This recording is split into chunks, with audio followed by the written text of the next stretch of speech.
Hey everybody, JD here from Fish with JD. Thanks for tuning in. Appreciate it. If you like the channel, go ahead and hit that little red subscribe button down there in the corner. That'd be awesome. Thank you. And those of you who know me know I'm absolutely crazy for king salmon. I love the big kings. And so I thought it'd be fun just to share with you a list of 10 absolutely mind-boggling kings that will blow your socks off. So these are in no particular order. Just thought I'd throw them up there kind of randomly. And because they're all just awesome. So without further ado, here is my list of kings that will knock your socks off. Our first mind-blowing king comes from the Kenai River, and of course no discussion of giant record-sized kings is complete without mentioning the Kenai, which has been the epicenter of massive king salmon catches for decades. And on July 15th, 2009, it was a very special day for angler Joel Atchison, who was fishing with guide John Whitlatch of Reel Adventures. And they hooked this absolute beast of a king. Now, John said he wasn't sure if this was a record or not, but it was in that category where, hey, this might be something we got here. But we'll never know because these guys decided to release that fish and let him go up and make babies. So I think that's pretty stinking awesome that they kind of didn't go with the glory and let the fish go to do its thing. So fish number 2 on my mind-blowing king list comes from, again, the Kenai River. This time guide Greg Brush of Easy Limit Guide Service out of Soldotna was the guy at the helm who put angler Steve Huckey of Arizona onto this monster. And Greg's been guiding up in Alaska on the Kenai for eons. He's got his share of monster kings, and he's a real big advocate of letting these big monsters go, which is, I think, a really cool thing. So this fish, again, we don't have an actual weight, but it was 55.5 inches by 34 inches long. And that came out to, on one of those fish estimation formulas, to be around 86 pounds. And whatever the number is, I don't care. That is a beast. I mean, a beast. It's so cool to see that fish go. So, now, you can't talk Kenai without talking about the king of kings. And we're talking the all-tackle IGFA world record 97-pound 4-ouncer that was caught by Les Anderson back in May of 1985. The crazy thing about that fish is it may have weighed over 100 pounds. It's hard to say, but the story goes that Les caught the fish early in the morning. It was a nice sunny day, and he threw it in the bottom of his boat, not in a cooler or anything, just on the floor. And it was warm out, and he fished several hours. All the while, the fish is dehydrating. And then I guess he threw it in his truck and drove it around town, and by the time it got weighed, that big old king had been out of the water for quite a few hours, and it's hard to say how much weight it would have lost, but certainly it would have weighed more than the 97 pounds 4 ounces, and possibly close to 100. We'll never know for sure. And when you look at this picture, it's like the fish is as long as the guys are tall. It's just amazing. And if you ever happen to be in Soldotna, Alaska, make sure you go to the Chamber of Commerce Visitor Center there. They have a mount of this fish on display, and you can literally put your head in its mouth. It'll blow your mind. It's really an amazing fish, and who knows if that will ever be broken. If Les Anderson's record is bested, however, it will probably come from a very unlikely destination, and that is Patagonia. Yes, on both the Chilean and Argentinian sides, there are runs of king salmon that are not native. They've been imported there, and they're doing just fine down there, thank you very much. And in recent years, there have been some absolute toads. How about this 90-pounder estimated from 2018? This fish was caught on a fly rod, of all things. Just let that sink in for a minute. I mean, can you imagine? And it was taken down in Glacier National Park in Argentina. And there's a couple of outfits down there running what they call the Glacier King program. And there's Solid Adventures and Tres Amigos Outfitters. So if you want to learn more about that, check those guys out online. They're doing all fly trips for these massive kings, and They've caught quite a few 60s, 70s. I think they caught one that was in the 80s right before this one. So there's some big, big kings down there. So I would not be shocked if we do see a new record. It may be coming from, of all places, South America. Another odd one for you that probably will leave you scratching your head a little bit is this beast from the Sacramento River. Now, this fish was not caught on rod and reel. It was found by some fisheries biologists who were doing carcass surveys on Battle Creek, which is a tributary to the Sacramento River, about 300 miles inland from the ocean.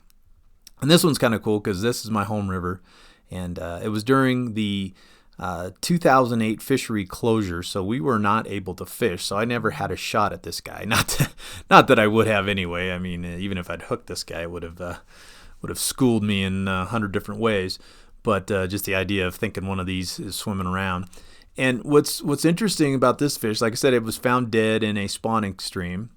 And it was kind of cool because the biologist called me and sent me the picture first. So I got to break the story back in 2008. So that was pretty cool. But this dude was 50.7 inches long, and they can't remember the girth, but they figured it was somewhere in the high 80s, high to mid 80s, somewhere around there. And believe it or not, the California state record Chinook salmon is 88 pounds, a fish taken from the Sac back in 1979. So there's definitely some precedent there. And I've seen pictures of 60s, mid 60s, lots of 50s over the years. So the Sacramento River has some big, big Chinook. Not as many lately, but that's kind of the story everywhere. But can you imagine, okay, this fish was 300 miles upstream and weighed that much. Can you imagine what he looked like when he was in his prime down in the lower river or out in the ocean? I mean, wouldn't that be crazy if the world record Chinook salmon came from the Sacramento River?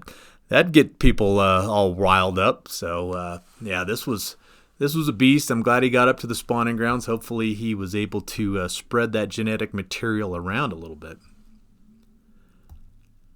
Our next big monster king comes from the saltwater, and this is another one of those spots that's famous for giant Chinook, and that's Rivers Inlet up in Canada. And it's a saltwater fishery up there. The rivers that come in at the head of the inlet are just notorious for producing massive Chinook. And Deborah Whitman Perry of Newmarket, Ontario, happened to be fishing there, and she caught this 83-pound, 3-ounce Chinook, which is the equivalent of like an 11-year-old kid, and I mean, just massive. And she was fishing with guide Tyler Mills, who was guiding out of Good Hope Cannery. And what's cool is a lot of those fish up there tend to get kept, but this one was released, and they said it took a little while to revive it, but this big animal swam off like a shot. So kudos to them for letting that one go. Now I start getting really sad when I think back on how these giant kings are becoming fewer and farther between. And when you really go back in time a little bit, you look at how things used to be, it'll blow your mind. So let's take a look at the June hogs of the Columbia River. And this was before the dams and the commercial fishing really messed that stream up. They were bound for the upper end of the watershed. These June hogs sometimes topped 100 pounds. And they would spawn way up in the system. And so, like I said, there was a really massive commercial fishery there down in the lower end of the river. And then you had all those dams. And then finally they reach Grand Coulee Dam up top. And that has no fish passage. So that ultimately did these massive beasts in for good. But if you look at some of these pictures, I mean, these fish are over 100 pounds. And it's just crazy. And here's an 85-pounder.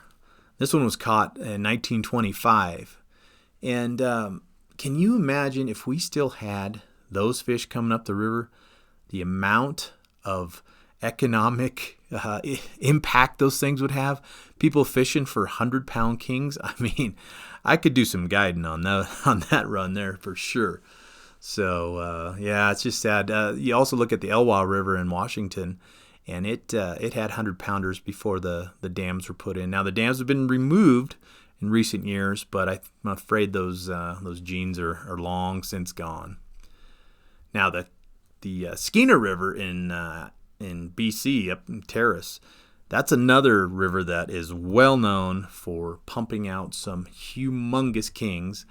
And on August 6, 2001, we had some tourists fishing there out of Kermode Bear Lodge, and they hooked this massive fish that was 53.5 inches and was 38.5 inches around.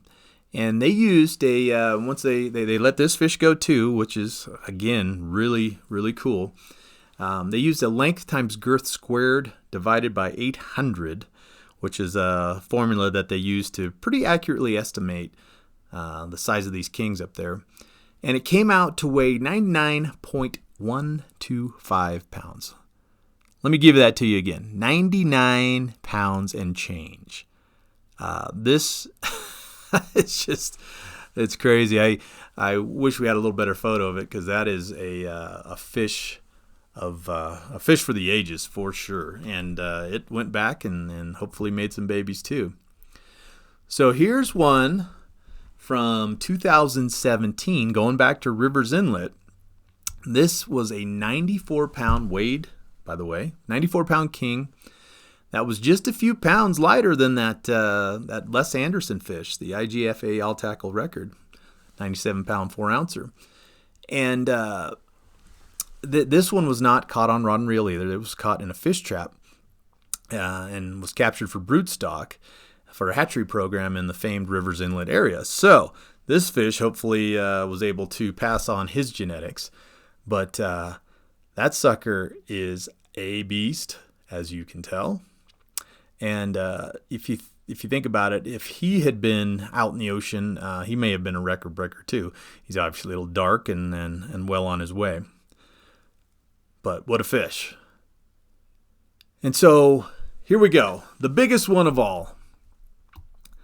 And I don't know a whole lot about this fish, and there's not much on the internet about it, but the biggest king that I can find was this 126-pounder that was caught in a fish trap near Petersburg, Alaska in 1949. Now, a friend of mine, Chris Sessions, who guides with me in Alaska and has caught his share of giant kings on the Kenai, sent me this photo, and he said a friend of his has one of the 3 replica mounts of this behemoth on his wall. Now, that's about all I know about it, other than the fact that it's really huge and maybe not the greatest mount, by the way, but still a pretty impressive fish. Now, you may ask, what is the biggest king I have caught? And unfortunately, I could not find a photo of it. I've been digging around the house. I have one old, Polaroid type photo of it from, it was probably the early 90s, late 80s, somewhere in there. And my first trip to the Kenai, and I caught a fish that was, the guy didn't even weigh it because he said, it's just a nice one. It's nothing special. I mean, to me, it was the biggest thing I'd ever seen. And he said estimated high 40s, low 50s. And so I'm going with 50. But it was a chrome hen. That was what was really impressive. Purple back, white belly. And when he cleaned it, those skeins of eggs were as big as some of the salmon we catch in California. It was massive. Now, I have caught, I've guided people to several fish in the 40-pound range from Alaska all the way down to the Sacramento River. And this one here from the Sac a few years ago is probably one of the bigger ones that I can recall recently. And this was a mid-40s fish caught on a spinner just downstream of Sacramento. So I've never hooked a really massive one. Not that 40-pound fish aren't big, but I still look forward to that day that hopefully maybe there's still a few left and I can follow suit, hook one of these big giant ones and let it go. So anyway, well, thanks for tuning in to this list of massive king salmon. Hope you like it. I think I'll do a steelhead one here in the future. And if you like what you see, please hit subscribe and comment and like and all that good stuff. And we'll catch you next time.